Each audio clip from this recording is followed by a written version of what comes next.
¿Qué es la que, mi gente? ¿Todo bien? Mi nombre es Eric Torres y estudio teología pastoral. Y en este video vamos a estar reaccionando a la canción Serpiente de Bronce de Eliud El Voices. Si me sigues en Instagram, sabes que hace algunos días Eliud subió una publicación a su story de Instagram retándome a mí y a algunos otros creadores de contenido cristiano a que analizáramos esta canción en un video. Y este episodio de Teólogos Reacciona es mi respuesta a ese reto. Como siempre en esta serie vamos a estar haciendo tres cosas. Lo primero es que voy a estar reaccionando a la canción verso por verso. Lo segundo es que voy a estar tratando de identificar cuál es el mensaje central de esa canción. Y lo tercero es que voy a estar haciendo mi reseña crítica o dando mi opinión sobre la canción. Así que si todo eso suena interesante, quédate conmigo y vamos.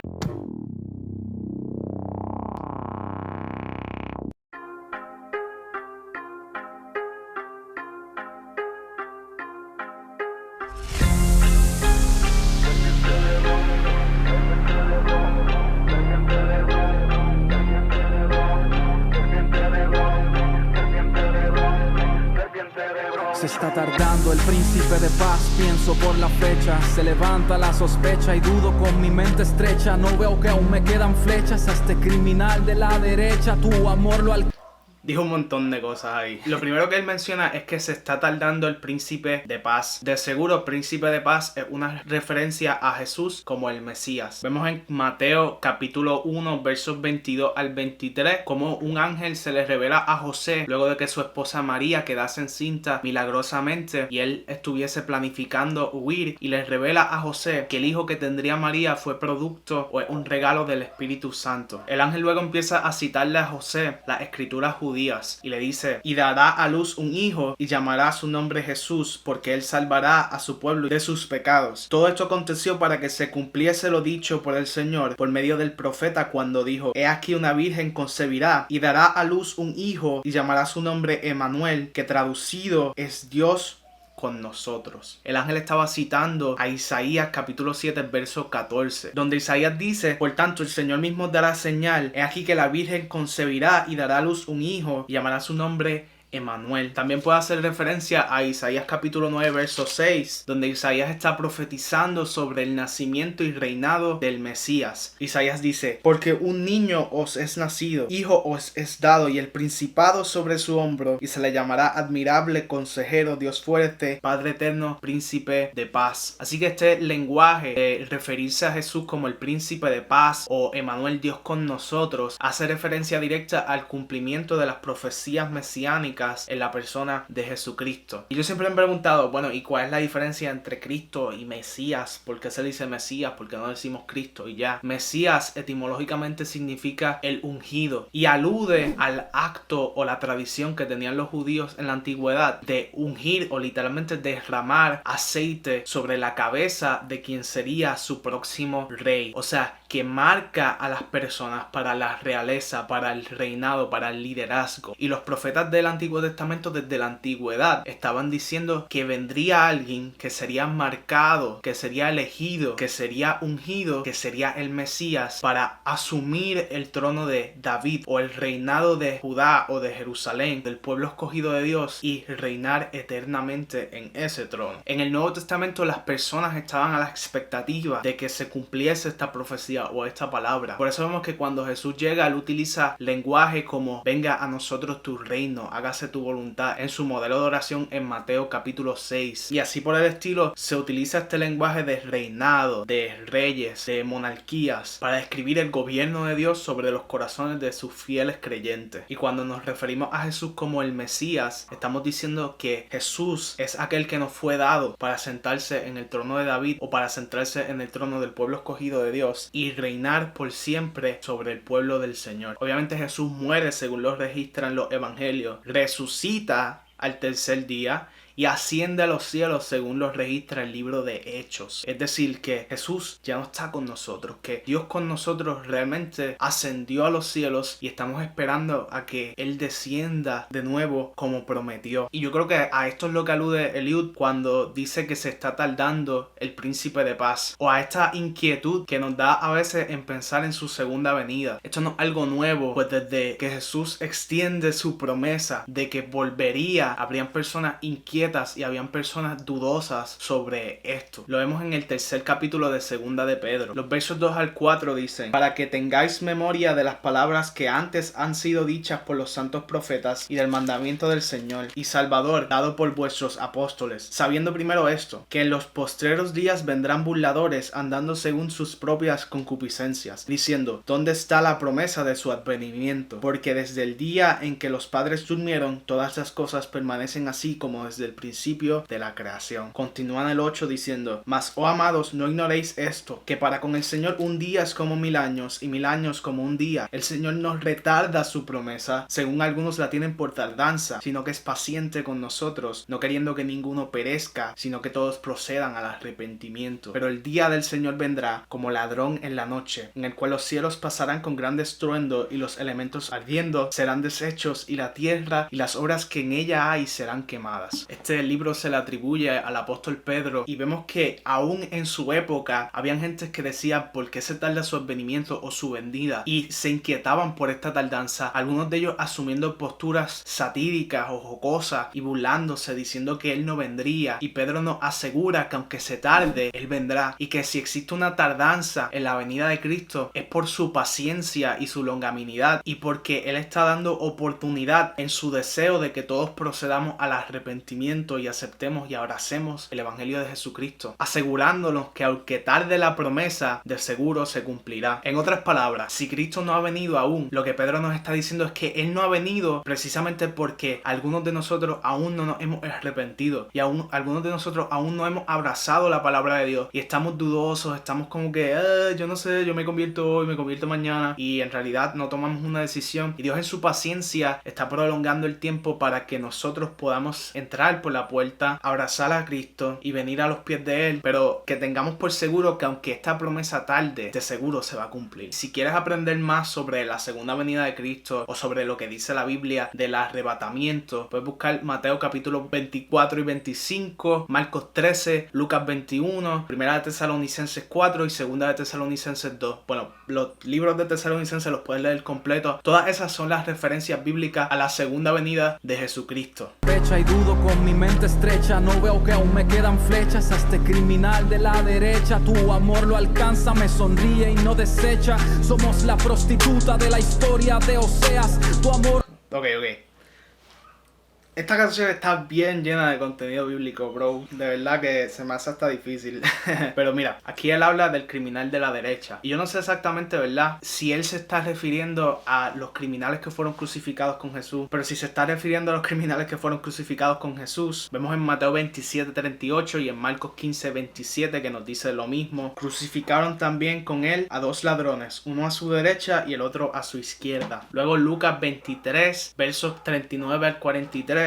Nos dice que uno de esos malhechores que estaba colgado le injuriaba diciendo: si tú eres el Cristo, sálvate a ti mismo y a nosotros. Respondiendo el otro, le reprendió diciendo: ni aún temes a tu Dios, estando en la misma condenación. Nosotros a la verdad justamente padecemos, recibimos lo que merecieron nuestros hechos, mas este ningún mal hizo. Y dijo a Jesús: acuérdate de mí cuando vengas en tu reino. Entonces Jesús le dijo: de cierto te digo que hoy estarás conmigo en el paraíso. O sea que dentro del evangelio de Lucas nos hace la especificación de que uno de estos criminales se humilla y reconoce que hay alguna bondad en Jesús, que él no merece la maldición que ha venido sobre de él, y Jesús por esto le concede el acceso al reino. Ahora, ¿cuál de estos criminales era? Bueno, la Biblia no especifica, pero existe un evangelio apócrifo que se llama el evangelio de Nicodemo. El apócrifo quiere decir que no está en la Biblia, y en este evangelio se nos dice que el buen ladrón estaba al lado derecho, y por tradición pues entendemos que el ladrón de la derecha fue el ladrón que reconoció a Jesús y lo respetó, mientras el ladrón de la izquierda fue el ladrón malhechor y que lo negó y que lo retó. Pero este libro de Nicodemo dice un montón de cosas también que son en realidad disparates, así que...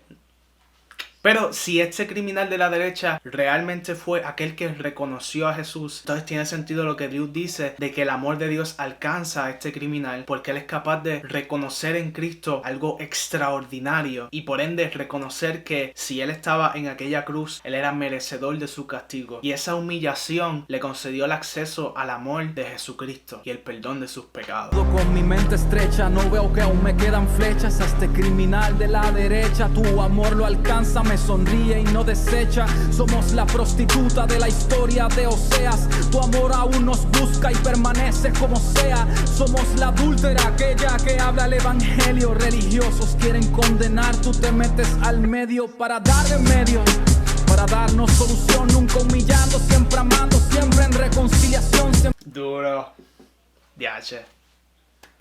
Es como que impactante. Mira, la prostituta de Oseas es uno de los profetas menores en el evangelio, o sea que uno de los que escribe menos. Y el libro del profeta de Oseas, literalmente esta metáfora que Dios hace con Oseas, donde Dios envía a Oseas o le da un mandamiento a Oseas, literalmente en el primer capítulo, en el verso 2, le dice: el principio de la palabra de Jehová por medio de Oseas. Dijo Jehová a Oseas: ve, tómate una mujer fornicaria e hijos de fornicación, porque la tierra fornica apartándose de Jehová. Otra personas dicen: ve y cásate con una prostituta y ten hijos con esa prostituta, porque la tierra se ha prostituido apartándose de Jehová. Así que el libro completo es esta metáfora que Dios hace con Oseas a través de esta prostituta, donde la prostituta representa al pueblo del Señor, que muchas veces, estando con el Señor, se escapa por las noches para estar con otras personas y para acostarse con otra persona. Y esta metáfora representa la infidelidad del pueblo de Dios, pero en las acciones de Oseas y en los mandamientos que el Señor le da a Oseas se nos demuestra el carácter de Dios, que inclusive cuando esta prostituta lo traiciona y le es infiel, él va tras de ella y la busca y la recibe y la ama. Y de la misma manera Dios con nosotros, aunque hemos sido infieles con Él, aunque le hemos fallado, aunque nos hemos ido para darle nuestra fidelidad a otros dioses paganos o a otros ídolos que no necesariamente son estatuas, sino cosas que se apoderan de nuestro corazón, Dios sigue persiguiéndonos y mostrándonos su bondad y su misericordia. Ese es el mensaje de Oseas. La mujer adúltera está en Juan capítulo 7. Bueno, realmente en Juan capítulo 8 lo que hay es un verso de Juan capítulo 7 que se incluye en el pasaje. Se nos dice que cuando cada uno se fue a su casa, Jesús se fue al monte de los olivos y por la mañana volvió al templo y todo el pueblo vino a él y sentado él les estaba enseñando. Entonces los escribas y los fariseos, o sea los religiosos, ¿verdad?, los maestros de la ley, le trajeron una mujer sorprendida en el adulterio y poniéndola en medio le dijeron: maestro, esta mujer ha sido sorprendida en el acto del adulterio y en la ley nos mandó Moisés a apedrear a tales mujeres. Tú pues, ¿qué dices? Mas esto decían tentándole para poder acusarle, pero Jesús, inclinado hacia el suelo, escribía en la tierra con su dedo, y como insistirían en preguntarle, se enderezó y él les dijo: el que de vosotros esté sin pecar, sea el primero en arrojar la piedra contra ella. E inclinándose de nuevo hacia el suelo, siguió escribiendo en tierra. Pero ellos, al oír esto, acusados por su conciencia, salían uno a uno, comenzando desde los más viejos hasta los postreros, y quedó solo Jesús y la mujer que estaba en medio. Enderezándose Jesús y no viendo a nadie sino a la mujer, le dijo: mujer, ¿dónde están los que te acusaban? ¿Ninguno te condenó? Ella dijo: ninguno, Señor. Entonces Jesús le dijo: ni yo te condeno, vete y no peques más. Así que vemos como literalmente Jesús se pone en medio figurativamente de esta mujer y el pueblo para defender su dignidad humana y perdonar sus pecados. Y de la misma manera Jesús hace esto con nosotros cuando somos acusados y señalados y merecedores del castigo por causa de la ley. Dios nos extiende su misericordia y nos extiende su gracia para el perdón. Eso me parece que es lo que está hablando Eliud aquí.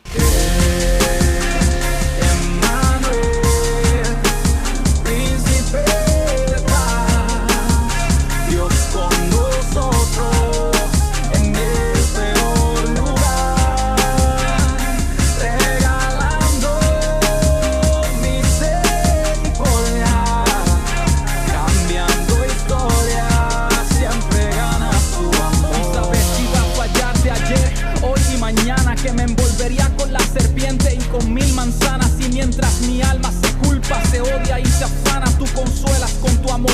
Ok, la serpiente y 1000 manzanas me parece que es una referencia a la caída de la humanidad en el Edén, en Génesis capítulo 3. Yo creo que todos conocemos la historia donde después de Dios haber puesto al ser humano, a Adán y a Eva, en el jardín, en el huerto, y Dios darle solamente una restricción y una orden de que no comiesen de un árbol, del árbol de la ciencia del bien y del mal, el ser humano, tentado por la serpiente, desafía la orden del Señor y desobedece. Ahí se entiende que fue la caída de la humanidad, porque cuando cae la mujer, cuando cae el hombre, cae como cabeza de la humanidad. O sea, que no solamente el hombre peca, sino sino que peca como aquel que representa toda la humanidad y por lo tanto pues la humanidad cayó. Y de la misma manera nosotros muchas veces le hacemos caso a estas voces que nos tientan a pecar y a estas serpientes, que yo creo que es lo que está diciendo Eliud, y nos comemos estas manzanas que parecen atractivas, parecen brillantes, coloridas, pero realmente deterioran nuestra relación con Dios y nos alejan cada vez más de Él. Mientras mi alma se culpa, se odia y se afana, tú consuelas con tu amor que sana, tu amor siempre gana de maneras diferentes. Aquí todo el mundo está roto y no hay filtros ni aplicaciones que ayuden para la foto. Somos expertos en mirar la paja en el otro, somos expertos en mentirnos entre nosotros. Siempre gana tu amor, pero viniste a buscar lo que se había perdido. Yo estoy en ese grupo y mejor lo he entendido. No hay nada que yo pueda hacer para impresionarte, no hay nada que yo hice para la salvación ganarme.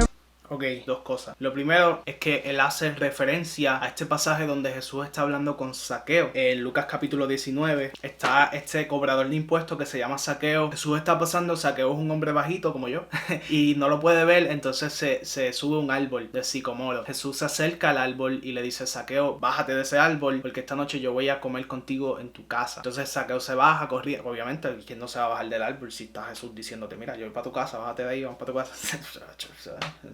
Pero Zaqueo se baja del árbol y va y cena con Jesús en su casa. Y cuando está en su casa comiendo con Jesús, tienen una conversación. Y dentro de esta conversación, el verso 10, Jesús dice: porque el Hijo del Hombre vino a buscar y a salvar lo que se había perdido. Haciendo alusión a que Zaqueo era un cobrador de impuestos y ante los ojos del mundo, él estaba perdido. Pero para Jesús, él era un alma de salvación. Y está brutal porque cuando Eliud dice: yo estoy en ese grupo, para mí es tan impactante porque este acto de no verte como que estás en el árbol, ¿me entiendes? Este acto de verte como que tú eres de los perdidos, tú eres de...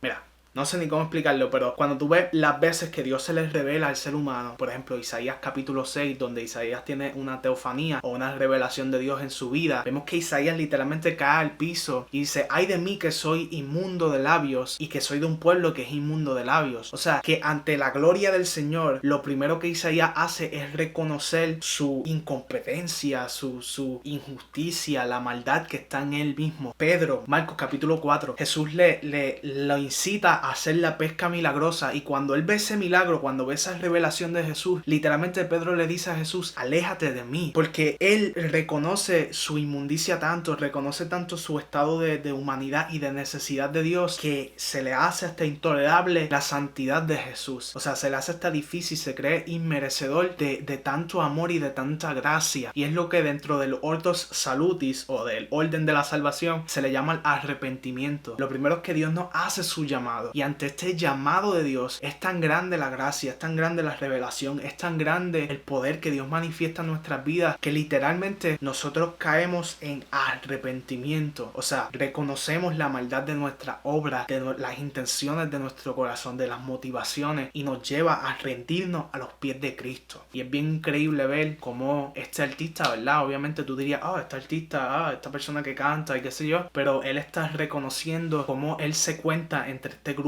como aquellos como Zaqueo, como la mujer adúltera, como el criminal, la prostituta. O sea, eso es bien impactante y es bien difícil porque choca con nuestra arrogancia y con nuestro orgullo y nos llama a la humildad. Así que si no has tenido esta experiencia, búscala, pídele al Señor que te llame, pídele al Señor que te toque, pídele al Señor que obre en tu vida para que tú puedas conocer su gracia. Bueno o malo lo que hice no tuvo importancia, eterno, soberano, y se borra la falacia. Yo no aporté en esto, yo no me gané esto, no pude pagar esto, esto es todo por tu gracia.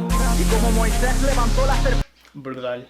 Esto es todo por tu gracia, yo no aporté en esto, yo no hice nada para esto, para ganarme tu salvación, para ganarme tu amor, es lo que él está diciendo. Y hace referencia o alusión a Efesios capítulo 2, versos 8 y 9, donde Pablo dice que porque por gracia sois salvos por medio de la fe. Y esto no de vosotros, pues es don de Dios. Es decir, que cuando nosotros depositamos nuestra fe en Jesucristo, aquello que nos salva, aquello que nos redime, aquello que literalmente restaura nuestra vida, le da balance a nuestras emociones, nos da autoridad autoconocimiento y conocimiento de Dios y nos permite relacionarnos con nuestros hermanos de manera saludable, es la gracia del Señor, es el regalo de Dios. Nosotros no podemos hacer nada por ganarlo y a menudo escuchamos lenguaje como que yo estoy tratando de acumular puntos con Dios, yo estoy tratando de ponerme bien con Dios, yo estoy tratando de alcanzar la salvación. Bueno, la realidad es que la salvación es un regalo de Dios y que no hay nada que ninguno de nosotros pueda hacer por ganarla. Ninguno de nosotros, por más que nosotros creamos que somos súper espirituales o súper religiosos, podemos hacer nada para ganarnos la gracia y el favor de Dios. Él nos los da de gratis y esa es la grandeza de todo esto. Es por gracia.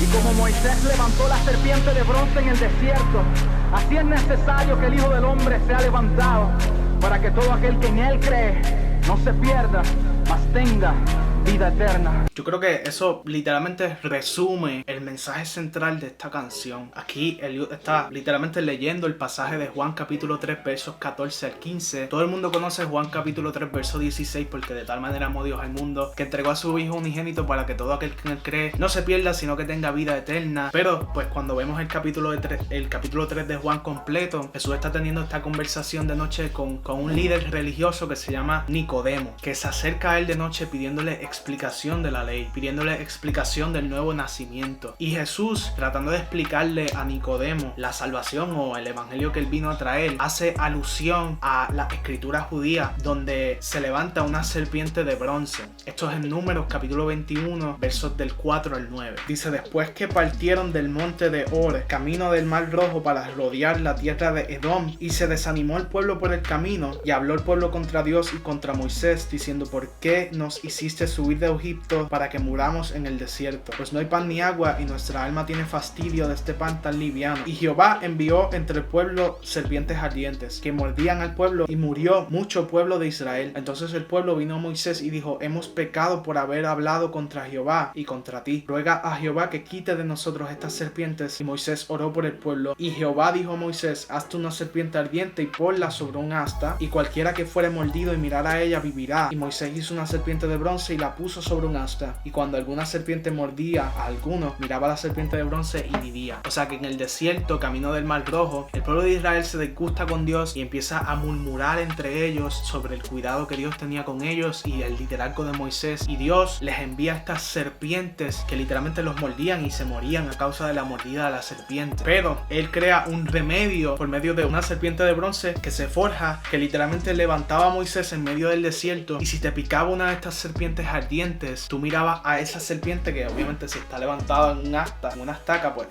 tú puedes verla de lejos, y si tú mirabas a esa serpiente, literalmente tú eras salvo del veneno de la serpiente que te habría picado. Nuestro hermano en Teología de la Calle dio una muy buena explicación de alguna de las etimologías o los significados de algunas de estas palabras en este pasaje, y lo importante que son, especialmente la palabra de levantar, que era literalmente como tender o colgar. Pero ahora vemos que Jesús alude a esta experiencia y dice que en estos tiempos Dios está levantando a Jesús como la serpiente de bronce para que todo el que crea en él sea salvo y tenga vida eterna. Y esto es lo que se conoce dentro de la teología como una tipología. Cuando un pasaje del Antiguo Testamento encuentra su cumplimiento en el Nuevo Testamento, es decir, que es sombra de lo que algún día sería completo. En el Antiguo Testamento se levanta esta serpiente de bronce. Quienes sean mordidos por las serpientes venenosas en el desierto tendrían que mirar a la serpiente de bronce y serían salvos del veneno de la mordida. En el Nuevo Testamento, la serpiente que nos muerde o la serpiente que nos pica es la serpiente del pecado, y su veneno es la muerte eterna. Y Dios literalmente levanta a Jesús, porque la palabra que se utiliza para levantar la serpiente de bronce básicamente describe lo mismo que hacían los romanos con las personas que ellos crucificaban, y Jesús muere una muerte por crucifixión en el Gólgota fuera de la ciudad. O sea que literalmente Jesús es levantado como la serpiente de bronce, y en estos tiempos nosotros que miremos a él, que creamos en él, que depositemos nuestra fe en él, seremos salvados de el veneno del pecado y de la muerte eterna. El autor o la autora de Hebreos parece aludir a esto en el capítulo 12 versos 1 y 2, cuando dice: por tanto nosotros también, teniendo en derredor nuestra tan grande nube de testigos, despojémonos de todo peso y del pecado que nos asedia, y corramos con paciencia la carrera que tenemos por delante, puestos los ojos en Jesús, el autor y consumador de la fe, el cual por el gozo puesto delante de él sufrió a la cruz, menospreciando lo oprobio, y se sentó a la diestra de Dios. Así que me muestra que el mensaje central de esta canción es que miremos a Jesús. Jesús, es que pongamos nuestros ojos en Cristo. Y yo creo que Eliud lo habla desde su experiencia personal, sale de su corazón, de sus experiencias cuando ha puesto los ojos en Jesús, como Dios a través de esa fe que Él depositó en Él, transformó su vida, renovó su ser, renovó su alma, que es la esencia del cristianismo. Yo creo que esta es una excelente canción, tiene mucho contenido bíblico, mucho que masticar, por eso este video fue tan largo. Habían cosas que en una exégesis tú no quieres hacer, como por ejemplo conectar el texto de Génesis que habla de la serpiente en el jardín con el texto de Juan capítulo 3 que habla de la serpiente de bronce. No son la misma serpiente, pero entiendo cómo en una canción, por esta idea temática, tú lo harías y le quedó bien cool. En verdad me gustó eso porque es como que, mira, la serpiente y la serpiente. Pero en general yo creo que fue una canción súper impactante, de verdad que se convirtió en una de mis favoritas y me ministró, de verdad, la primera vez que la escuché me ministró bien brutal. Creo que quizás en cuestión de flow o musicalmente esta no sea la canción más exagerada de Eliud, o la mejor por así decirlo, o la más conocida, pero yo creo que en cuestión de contenido parece que es una bien personal y que tiene mucho peso bíblico y que tiene un mensaje muy poderoso sobre cómo aún en nuestra insuficiencia, aún cuando nosotros fallamos, aún cuando establecemos estándares, no llegamos a esos estándares, o cuando intentamos llegar a los estándares de Dios y no lo logramos, Dios tiene misericordia para con nosotros, nos busca, nos abraza y nos restaura. Sería brutal que muchos más artistas reconocieran esto en su vida y se entregaran a Él, hicieran música para el Señor. Así que te pregunto, ¿qué pensaste tú de la canción? ¿Te gustó? ¿No te gustó? ¿Y a qué cosas te gustaría que yo reaccionara en un próximo episodio de Teólogos Reacciona A? Escríbelo aquí abajo en los comentarios. Y si te gustó este video, déjame uno de estos que yo lo vea y suscríbete a este canal y suena la campana de la iglesia de YouTube para que te lleguen notificaciones cada semana cuando yo suba mi video sobre Biblia, teología y la historia de la iglesia, para ayudarte a ti a entender mejor tu fe, superar cualquier confusión que tú sientas con la Biblia y afirmarte más en los caminos del Señor. Eso es todo por esta semana, mi gente. Los quiero, los amo y nos vemos la semana que viene.